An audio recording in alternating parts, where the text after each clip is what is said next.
Bueno, entonces ahora lo que vamos a ver es la cascada del ácido araquidónico. Todo lo que tienen que saber de la cascada del ácido araquidónico. No es tanto, la verdad.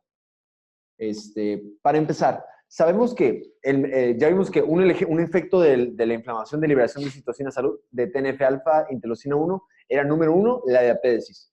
Pero al mismo tiempo, estas mismas citocinas proinflamatorias tienen la capacidad de hacer otro efecto. Por ejemplo, es particularmente cierto que el TNF-alfa e interleucina 1 beta, que vamos a dibujarlo como una bolita, tiene la capacidad de estimular a nuestra respectiva célula. Que si hacemos una especie de super zoom acá, tenemos a esta representación de la capa lipídica, ¿no? Que son dos capas en realidad, y tiene el potencial de estimular a la fosfolipasa A2. Entonces, otro efecto biológico de las citocinas es que podamos estimular a la fosfolipasa A2. Como todas las lipasas se encargan de escindir lípidos, en este caso el fosfolípido que estamos escindiendo, pues son los de componentes de la membrana. Entonces, cuando esto se empieza a degradar, tiene el producto famosísimo que se le conoce como el ácido araquidónico, ¿sale? Ácido araquidónico. Y por eso la siguiente vía que vamos a explicar también es mejor conocida como la cascada del ácido araquidónico. La cascada del ácido araquidónico. La cascada del ácido araquidónico, entonces, va a producir muchos efectos proinflamatorios, entre ellos algunos que participen en la hipersensibilidad, otros que participen en la quinotaxis, otros que participen en la permeabilidad vascular, etc., fiebre, dolor, o sea, entonces, ¿están de acuerdo que si yo tuviera alguna especie de sustancia que pudiera bloquear desde arriba a la fosfolipasa 2, sería un excelente antiinflamatorio? Normalmente, ¿cuál es la mejor sustancia que conocen que puede inhibir a la fosfolipasa 2 entonces? Corticosteroides. Excelente. Por acá nos mencionaron que son los esteroides. Son los corticosteroides. El ejemplo clásico, o más bien el prototipo, es el cortisol, pero también tenemos muchos esteroides orales que damos, por ejemplo, la prednisona, la metilprednisolona, todo lo que la fluticasona. Entonces, de hecho, para muchas enfermedades inflamatorias, la piedra angular del tratamiento pues son los esteroides, por ejemplo. Para el tratamiento de rinitis alérgicas, el asma mal controlada a largo plazo, la piedra angular nunca ha dejado de ser los corticosteroides. Entonces, por eso la relevancia que tiene. Ahorita no tiene tanta, pero en su futuro, cuando sean doctorcitos, ya lo tendrá. Otro punto importante es que entonces el ácido araquidónico va a tener dos principales enzimas por las cuales puede ser metabolizada. Una por acá y otra por acá. ¿Cuáles son las dos rutas que podemos seguir? O las enzimas, ¿cómo se llaman? Puede ir por acá y otra por acá. La primera enzima se le llama LOX o lipoxigenasa. Y por el otro extremo tenemos la ciclooxigenasa, mejor conocido como COX. De la COX es importante que sepan que tenemos de dos familias. Tenemos la COX-1, que existe prácticamente en todos los tejidos y de manera fisiológica. De hecho, es muy importante para el tracto gastrointestinal. De hecho, normalmente se encarga de producir prostaglandinas que protegen la mucosa gástrica. Se encuentran también en el riñón, sí, o sea, muchas partes. Y tenemos la otra que es la COX inducible, muy importante, la COX inducible. En el caso de la COX inducible se le llama, es mejor conocido como COX-2. Con COX inducible yo me refiero a que normalmente es estimulada por la inflamación. Entonces, en cualquier tejido lesionado o inflamado, de hecho, uno de los efectos biológicos del TNF-alfa, interleucina 1 beta, es que aumente la transcripción o expresión genética de la COX-2, que es como un extra que tenemos. Ahora, normalmente tenemos fármacos que inhiben de manera selectiva a la COX-2, son los que terminan en coxib, parecoxib, celecoxib. Y tenemos otros fármacos que inhiben preferencialmente a la COX-1, pero también pueden inhibir en cierto grado a la COX-2. Entre ellos destacan todos los antiinflamatorios no esteroideos, mejor conocido como AINES. Entonces, estos son inhibidos por los antiinflamatorios no esteroideos. Díganme un ejemplo de AINES. Todos los que se imaginen. De hecho, el primero que venga a su mente de seguro va a ser. Ibuprofeno es un AINE. ¿Cuál más? Naproxeno es otro. Ketorolaco es otro. Diclofenaco es otro. Aspirina es otro. ¿Cuál más? Solindaco es otro. ¿Sí? Nimesulida es otro. O sea, todos los fármacos que se imaginen que son analgésicos, la gran mayoría son AINES, ¿sale? Y son antiinflamatorios porque evitan la inflamación, porque esto es parte de una cascada de inflamación, pero no son esteroides. Obviamente, nunca va a superar un AINE un esteroide por el efecto de donde ataca la vía, ¿no? Pero sí los utilizamos pese a esto. Y de los derivados de la COX se producen principalmente tres productos biológicos muy importantes. Entre ellos destacan el tromboxano A2. ¿Para qué es el tromboxano A2? Vamos a poner por acá las funciones. ¿Promueve la? ¿O a qué le suena? Trombo. ¿Qué es un trombo? Es un coágulo, ¿no? Entonces, de hecho, normalmente es importante porque gracias a este reclutamos plaquetas. De hecho, es un agregador plaquetario, es un quimiotáctico para plaquetas. Entonces, promueve la agregación plaquetaria. ¿Y cómo es más fácil que se agreguen las plaquetas? Si está ahí mucha vasodilatación o vasoconstricción. Vasoconstricción, entonces tampoco es sorpresa que el tromboxano A2 sea un vasoconstrictor. Muy bien. Entonces, las funciones biológicas del tromboxano A2 es agregar presión plaquetaria y vasoconstricción, porque eso hace. De hecho, nosotros tomamos ventaja de esto con un AINE muy particular que es la aspirina. La aspirina, de hecho, es excelente fármaco para la profilaxis secundaria, es decir, para prevenir un segundo evento, de un síndrome isquémico coronario agudo, por ejemplo, un infarto agudo de miocardio. Y esto es particularmente cierto porque aumenta la sobrevida de los pacientes y es maravilloso. No tanto para la primaria, ¿sale? Y por el otro extremo tenemos otra familia de sustancias que se llaman, que normalmente son como los enemigos número 1 del tromboxano 2, que se llaman prostaciclinas o PCI2. La prostaciclina, normalmente como cumple con las funciones de oponerse al tromboxano 2, no es sorpresa que disminuya la agregación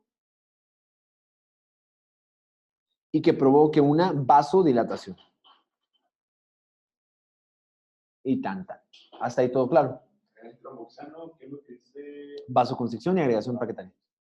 Y por el otro extremo tenemos hacia acá la otra familia de sustancias que por muchos son las más relevantes acá, que se llaman prostaglandinas. Las prostaglandinas tenemos de muchos tipos. Tenemos la prostaglandina F, la prostaglandina D, la prostaglandina E. Vamos a empezar por la prostaglandina E2. La prostaglandina E2 ya se las presenté anteriormente.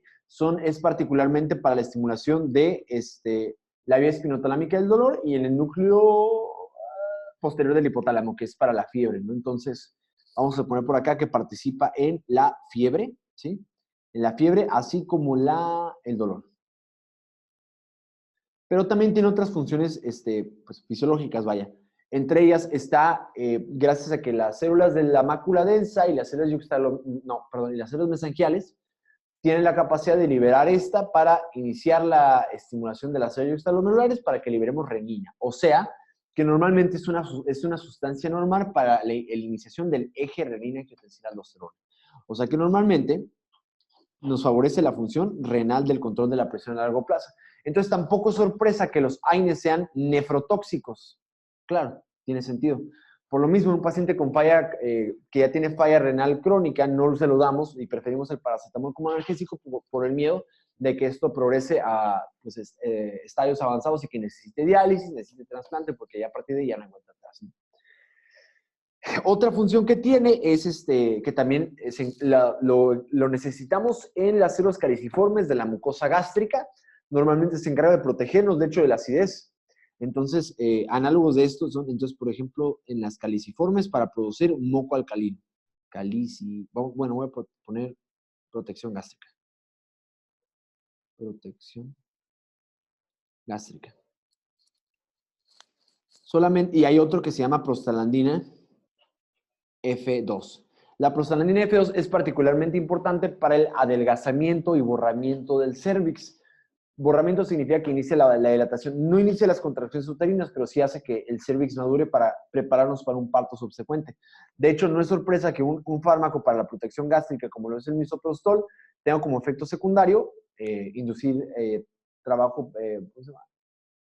Amenaza de parto prematuro o abortos espontáneos algunas veces. Solamente que algunos toman ventaja de esto y lo utilizan como un agente abortificante. Entonces, esto adelgaza el cérvix, ¿no? Y finalmente tenemos a otra que es la prostaglandina D2. Prostaglandina D2.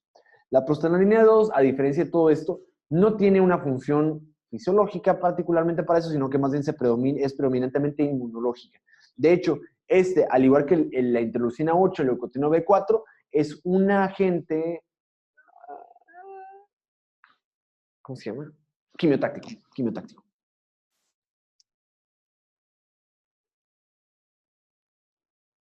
De hecho, otro derivado importante del ácido araquidónico es el HET, que también es otro agente quimiotáctico importante para neutrófilos. Voy a poner aquí QTX, ¿sale? Luego hablaremos de dónde vino ahora, eso fue respecto a la vía de los prostanoides, ¿no? Y la otra vía, no menos importante, es que por acá se deriva de la lipoxigenasa unos compuestos que se llaman, bueno, son dos principales. Uno que se llaman leucotrienos. De leucotrienos tenemos el A4. Del leucotrieno A4 se escinde en dos principales sustancias. Uno de ellos que es el leucotrieno B4. ¿Para qué es el leucotrieno B4? Ya lo saben. Excelente. También es quimiotáctico de neutrófilos. Estrellita, una estrellita. Y luego tenemos por acá también otra función de los leucotrienos. Los leucotrienos también tenemos el C4, leucotrieno D4 y el leucotrieno E4. Todos estos comparten una misma función. Es decir, estos normalmente favorecen, aumentan la broncoconstricción, así como incrementar la permeabilidad vascular. O sea que son particularmente importantes en escenarios de hipersensibilidad tipo 1. Particularmente cierto en el caso de asma, ¿sale? Otra ruta con la que se degrada por otra enzima que no tienen que saber, que creo que es lipoxigenasa, se produce otra sustancia que se llaman lipoxinas. Normalmente las lipoxinas son antiinflamatorias. Las lipoxinas son antiinflamatorias. De hecho, es la primera sustancia que es derivada del ácido araquidónico que no tiene una función proinflamatoria, sino antiinflamatoria. Entonces, es un inhibidor de la inflamación. De hecho, ya con esto es la segunda sustancia que conocemos que es antiinflamatoria. ¿Cuál era la primera sustancia que vimos que era antiinflamatoria en el primer capítulo de factores de crecimiento? Bien, girl, dale otra estrella. Entonces, así es, como nos mencionó por acá Priscila, otras sustancias antiinflamatorias que tenemos la interleucina 10, además del factor de crecimiento transformante beta. Y las lipoxinas ayudan a esto. Ahora, todo esto, de nuevo, este es un resumen muy sencillito y pues solamente es lo que tienen que saber para la vida y para su examen. ¿Sale? Esto también lo podemos encontrar en su libro de Patología Estructural y Funcional de Robin Psicotran, que lo tenemos en esta gráfica. Acá, como pueden observar, nuevamente tenemos acá las fosfolipasas, que es la fosfolipasa A2. Ya dijimos que los esteroides tienen la capacidad de inhibirlo. Esto que es el fosfolípido, bueno, más bien, ya después de que le cortamos la cabecita al fosfolípido, pues se queda la cabeza del ácido graso, ¿no? Tenemos esto que es el ácido araquidónico, que se puede convertir en HET, que dijimos que es un agente quimiotáctico por acá, ¿verdad? Ahora, dijimos que acá tenemos la vía de la ciclooxigenasa, que es el equivalente a todos estos productos que vamos a mencionar ahorita. Entonces, lo puse al revés, lo siento. La ciclooxigenasa dijimos que tenemos tres productos principales. La prostaciclina, que es PGI2, y tenemos el tromboxano A2.